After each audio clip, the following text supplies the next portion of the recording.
آقا درود عشق و حالتون چطوره؟ چطوری هموطن؟ احوال اوضاع میتونم همه چی گرونه، احوال اوضاعی خاصی وجود نداره.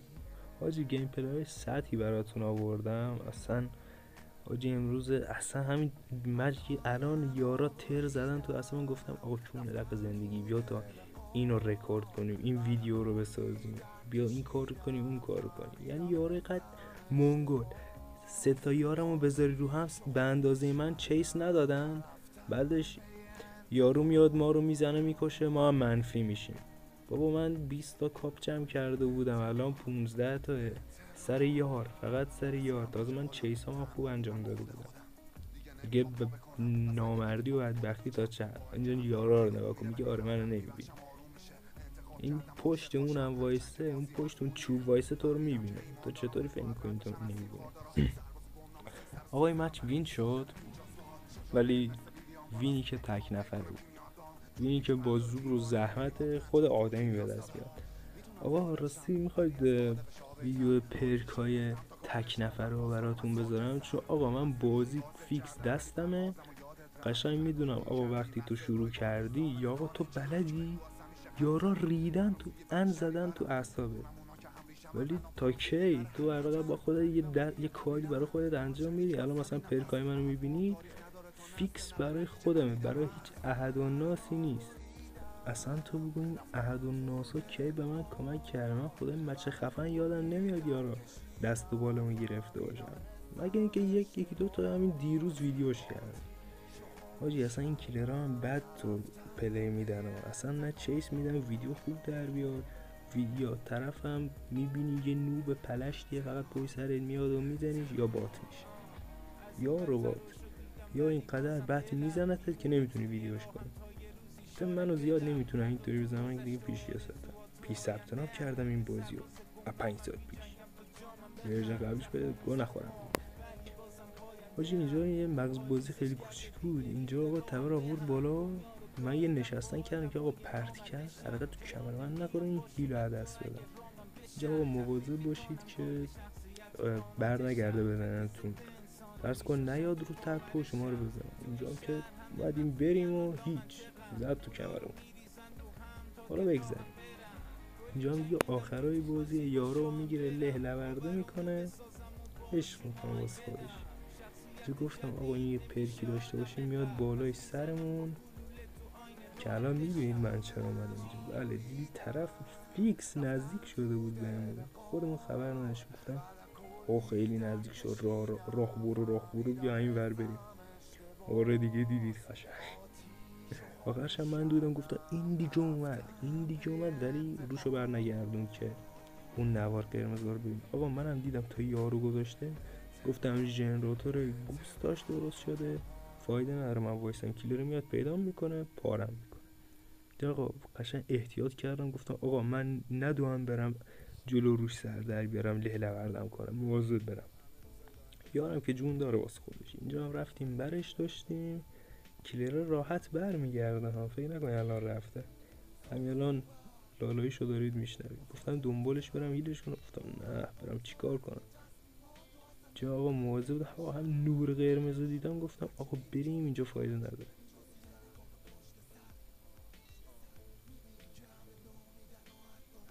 ولی قابل مشاهده است، من اینجا راه برم فایده نداره دیگه، ازم دور شده دیگه نمیخواد بگرد. اینجا دیگه میدونم راحت میرم دنبال ژنراتور. آقا ژنراتور رو هم دیدیم، یار رو گرفت زد، فایده نداره برم درستش، چون طرف دیگه میاد اینجا دنبال من میگرده. من آقا اومدم این ور که آقا از پشت یا جلو اومد حداقل من یه چاره‌ای داشته باشم بتونم فرار بکنم. اینجا هم آقا گفتم که بابا برم دنبالت بگردم چی، این فنی که روم زدن روشون بزنم. آقا هرچه تا بسته میشه میتونی سریع اینو باز بکنی تا طرف بیاد. ولی از شانس هم هانترس بود، هانترس هم که اصلا پرت میکنه رو میزن. آقا هی پرت کرده هم داشت، اصلا از این پرت داشت که صد میکنه اگزیتو، وگرنه من الان میتونستم یه کاری کنم ولی نمیتونم، چون آقا بعد مارمولک بازی کردم خدای کلی. تو ادیت اصلا خیلی طول کشیدیم و تو این فکر نکنی اینطوری گذشته این زمانه.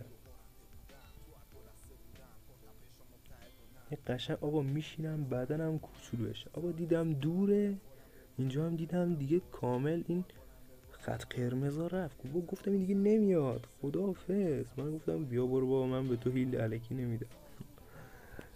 اینم از این مچ بالی بود. نه آقا هم تو اومدیم بریم، گفت ایش من اومدم. دوباره انیش چیه؟ رفت یار رو زد. گفتم یار، الان داشتم عشق اینو میکردم، این نتونست بهم دست بزنه، تو رو اومد زد. ولی آقا اینجا رو فقط ببینید عشق کنید. اینجا آقا راه برو سوسکی برو پشتش، بودو لگ نشو، شکر خدا کور شو. آجی امتیازش هم گرفتم، با قرآن خودم کورش کردم. آجی خفن بود، خدا وکیلی خفن بود. کلش سمت دیوار بود بدبخت.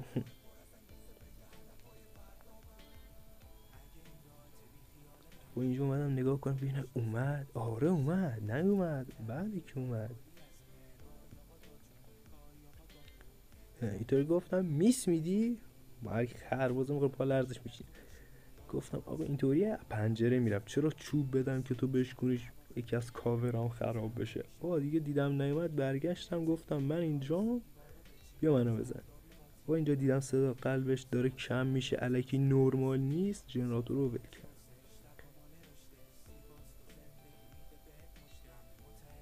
آقا دیگه ایرانی بودن سر این داستانهایی داریم.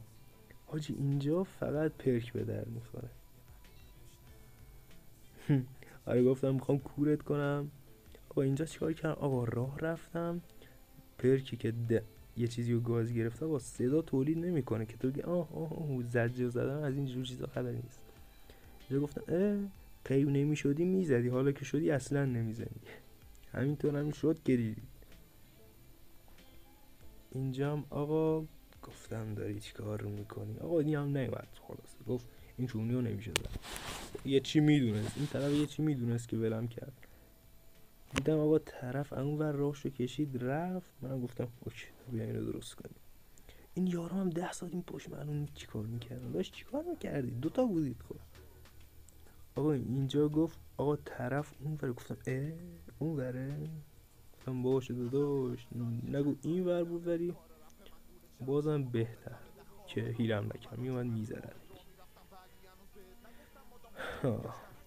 دیگه یه تیم میت عزیزم اینجاست. اینجا یه تو در تو بازیه. گفتم بازم نزدی منو، بشین تا بزنی. گفتم داشت چیکار میکنی بچه کونمه. آقا من رفتم سمت چوب که این یارم از پنجره بره، شانسمون این کارو نکرد. اینجا اصلا فرار کن فرار نکن اینجور چیزا رو باز انجام میدم. اینجا خواستم از این حرکت های خفن روش بزنم، یکم دیرتر میزدم خیلی خوب میشد، ولی زد خلاص. این هم دیگه از این کسچر بازه. الان یوتیوبر بود یه یوتیوبر خارجی بود یه میسی میداد که نگو. حاجی منم گفتم سوسکی برم سوسکی نرم، دیدم نه طرف نیستش واقعا. حالا بیادم بزنه به جهنم، بیاد بزنه. از خود گذشتگی که واسه انجام بدی، وگرنه یار میمید. اینجا آقا یارم یه سیو بسیار قشنگی انجام داد، دمش گرم. ای کمک ها خیلی کم میبینم، تو یه سال شاید 10 تا از اینا هم گیرم نیاد. اینجا دیدیم دیگه آقا طرف نیومد دنبالمون. داشت چی تو ذهنشه؟ با بیا دنبالمون بزنمون. شانس تخم جنیمونم اینجا چوب خراب بود. یارم دمش گرم با اینکه زخمی شد اومد گرفت. بایدم میگرفت. داشت جون داری. آقا اینجا رو فقط ببینید که مثل کنه اومده بود. آقا نمیدونم چرا با من بادی هیل بود، بادی کاور بود، هیچ چیزی نداری. آقا گفتم ولش کن، تق زدم تو سرش. انتظار نداشت من یه دفعه برم سمت چوب. آجی شو اینجا منو میزنه. اینجا دیگه طرف غیب شد. گفت آقا پشت سرم میاد، کدوم جهنمی میاد. آجی شد گفتم آقا الان از سمت چپ میاد ولی از راست تو. اینجا هم خب دیگه تقصیر ایرانی بودن نیست، اشتباه من بود. ولی خب آجی طرف از این پرکای خفه کن داره، صدا در نمیکنه. یارم هم اینجا خیلی خوب داشتن بازی میکردن. حاجی حیف شد که از این پرکسب خوب نشد استفاده کنم دیگه. این دیگه تقصیر من نیست، این تقصیر ایرانی بودنه. قشنگ به اینترنت بستگی داره. آقا این اسکیل چکا کجا واس بزنیشون؟ یارو قشنگ زورشون رو زدن، دونشون زخمی شدن، ولی این نارنجیه یه جای اشتباه بود متاسفانه. نگاه کن. اگه من ایرانی نبودم اینجا فرار کرد، اگه ایرانی نبودم فرار کرد. لقش مشکلی نیست اصلا، گور و هدرش. آقا مرسی که تا اینجا ویدیو ما رو حمایت کردید، امیدوارم عشق کرده باشی یا یه چیزی یاد گرفته باشی. مواظب خودتون باشید. بدرود رفقا، مراقبت کنید، مواظبت کنید.